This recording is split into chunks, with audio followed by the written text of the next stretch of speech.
موت سے پہلے فرشتے آ جاتے ہیں. چاہے تم اچھے آدمی ہو, بیٹھے ہوئے ہو, تم کو بھی اگر موت آنی ہے تو تم پہلے فرشتوں کو دیکھنے لگ جاؤ گے, لیکن بتا نہیں سکتے کسی کو.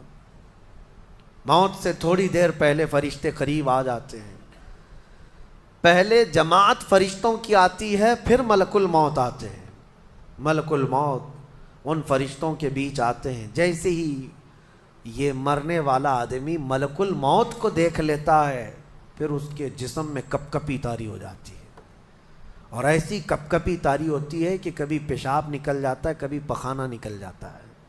اکثر دیکھنا مرنے والوں کی نجاست نکل جاتی ہے. ملک الموت کو وہ بہت قریب سے دیکھتا ہے, اور ان کی دو شکلیں ہیں. ایک بہت بھیانک شکل ہے, اس کو دیکھنا ہی عذاب ہے, اور ایک بہت خوبصورت شکل ہے, ان کو دیکھنا ہی رحمت ہے.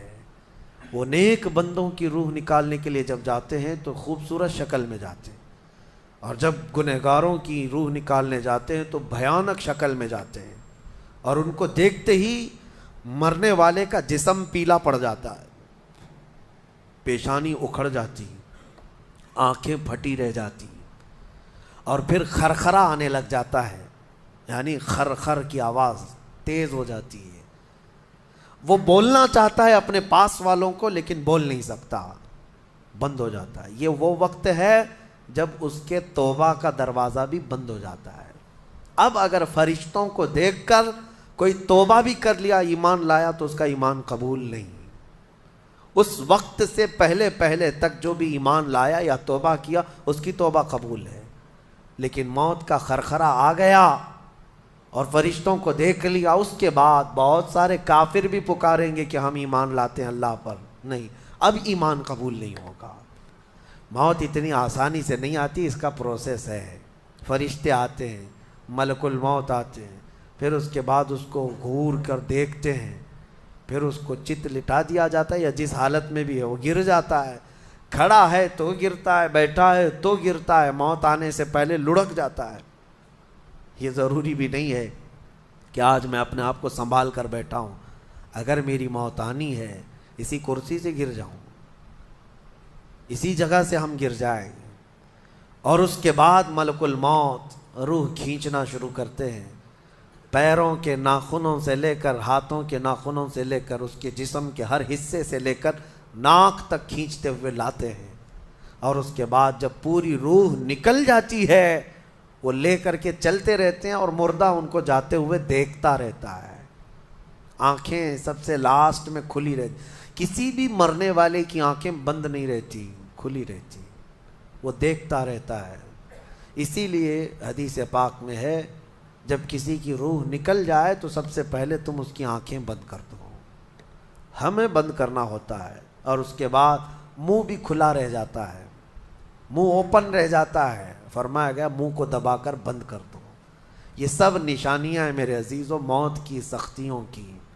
آپ کو پتہ ہے جب رسول کریم صلی اللہ تعالیٰ علیہ وسلم کی وفات آئی, اللہ اکبر, نزع کا عالم اتنا سخت تھا کہ بار بار حضور اکرم صلی اللہ علیہ وسلم کو پورے پانی کے مٹکے انڈیل دیے جا رہے تھے. 3 مٹکے حضور پر انڈیل دیے گئے موت سے پہلے, اور حضور اس کے بعد تھوڑا آرام محسوس کرتے, اور پھر شدت کا بخار.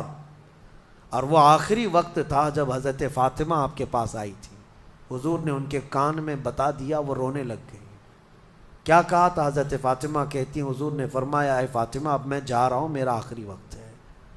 پھر ایک دوسرے کان میں ان سے کہا میرے خاندان میں سے سب سے پہلے تم مجھ سے ملنے والی.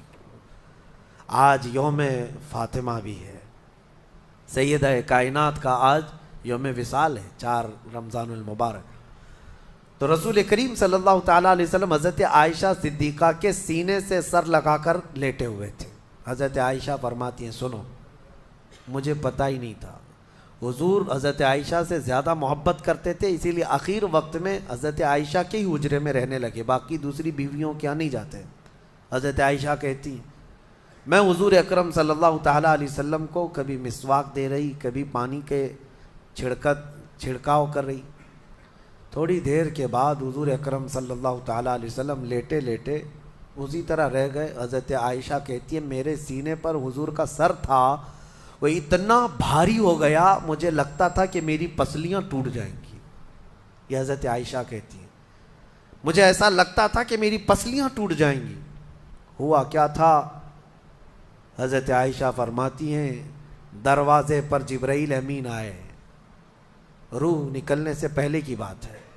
حضرت عائشہ فرماتی ہیں حضور کے پاس جبرائیل آخری بار آئے، وہ غمگین حالت میں آئے یا جس حالت میں ہو۔ حضرت رسول کریم صلی اللہ علیہ وسلم سے عرض کرنے لگے یا رسول اللہ، دروازے پر موت کا فرشتہ کھڑا ہے، آپ کی اجازت چاہتا ہے، اگر آپ اجازت دے دیں تو وہ آئے گا اور آپ کی روح پاک کو اللہ کے حضور لے جائے گا۔ اور یا رسول اللہ، آج سے پہلے اس فرشتے نے کسی سے اجازت نہیں لی اور قیامت تک کسی کی روح نکالنے کے لیے وہ اجازت لے گا بھی نہیں۔ یہ صرف رسول پاک کی خصوصیت تھی۔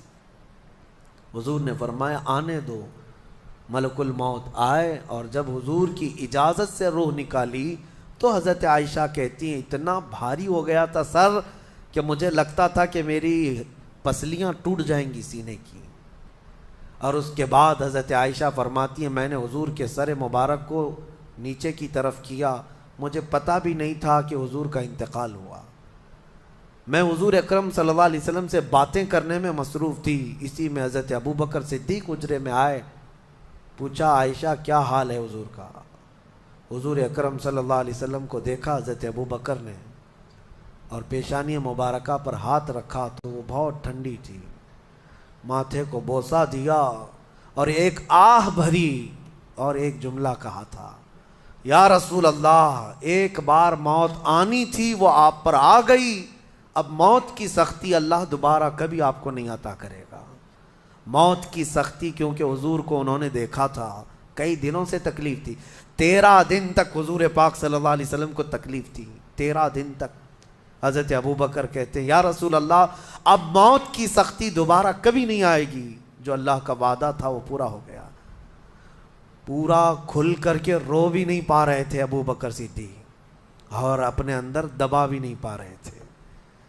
موت کی سختی انہوں نے دیکھا اور اس کے بعد کہا اے عائشہ کیا دیکھ رہی ہو، اللہ کے رسول ہم سے رخصت ہو چکے۔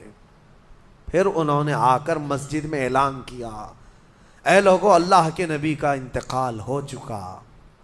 اب مجھے یہاں یہ بتانا ہے اگر موت سے کوئی بچ سکتا تھا تو سب سے پہلا نمبر تو رسول اللہ کا ہونا چاہیے تھا، کیونکہ اللہ کے سب سے محبوب نبی وہی ہیں۔ جب رسول پاک صلی اللہ تعالیٰ علیہ وسلم کو بھی موت آئی تو میاں ہمارا اور تمہارا شمار نہیں، چاہے 100 سال زندگی مل جائے لیکن مرنا ضروری ہے۔ بہرحال یہ باتیں بڑی طویل ہو جائیں گی۔ موت کا تذکرہ اس لیے بھی میں زیادہ کرتا ہوں کہ حدیث پاک میں ہے مومنوں کو یہ تذکرہ کرو تاکہ ان کو گناہوں سے نفرت پیدا ہو جائے اور آخرت کے سفر کی تیاری وہ شروع کرے۔ اللہ کریم ہم سب کو دنیاوی خرافات سے محفوظ فرمائے، دنیا کی لذتوں سے اور یہ فانی خرافات میں مبتلا ہو کر آخرت بھولنے سے اللہ ہماری حفاظت فرمائے۔